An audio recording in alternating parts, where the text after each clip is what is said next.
इस भूमंडल पर मृत्यु लोक में जितने भी जीव इस संसार सागर में भटक रहे होंगे, शिव महापुराण की कथा सुनकर वो भी तर जाएंगे। ये अकेली बिंदु को तारने वाली नहीं है। इस मृत्यु लोक में जो विराजमान, आज भी नियम है महाराज, श्राद्ध का भोजन टेबल पर नहीं कराया जाता। श्राद्ध का भोजन ब्राह्मण को कुर्सी पर बिठाकर नहीं कराया जाता। श्राद्ध का भोजन किसी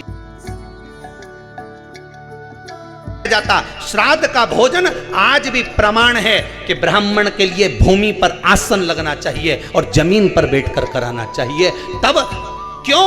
क्योंकि इस भूमि पर बैठकर जब भोजन कराएंगे, इसी भूमि से ना जाने कितने पितृ गए, कितने तर्पण हुए, कितनी तिलांजलि हुई, इसी भूमि से, इस रज से, इस कण से ना जाने कितने जीव चल गए। अब लकड़ी पर या टेबल पर या कुर्सी पर बैठकर ब्राह्मण को भोजन कराने का प्रमाण नहीं है। अब आपका फैशन ज्यादा हो गया तो बात दूसरी है।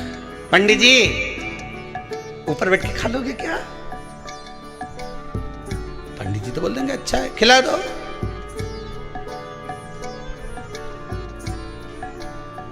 ऊपर बैठ के क्यों? वो झुकने में थोड़ी सी कमर लचक जाए, क्योंकि खीर परसेगी तो झुकना पड़ेगा।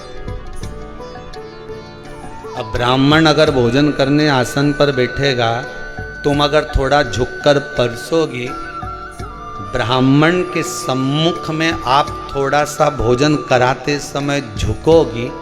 जरा विचार करिए, यशोदा मैया के घर में संतान नहीं थी। यशोदा जी श्रावण के महीने में श्रावणी करने आए हुए ब्राह्मण को मात्र खीर परोसने के लिए गई थी। 52 साल की उम्र थी, संतान का सुख नहीं दिख रहा था, खीर परोसने के लिए गई।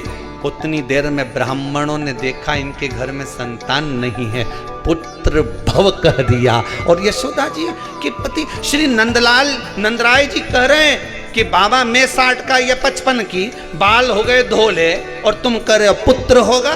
कहां से होगा? ब्राह्मण कहते हैं ब्राह्मण जब भोजन करता है, भोजन करते समय जब वर देता है, वो वर गलत नहीं हो सकता, कहीं से भी आएगा, पर छोरा तो आएगा। और आया, कहीं से भी आया, पर पुत्र आया, क्योंकि आशीर्वाद दिया था।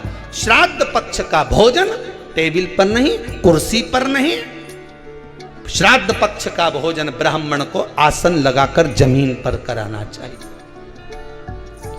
भूमि पर।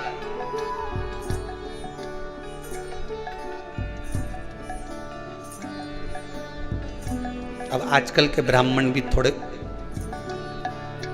नीचे,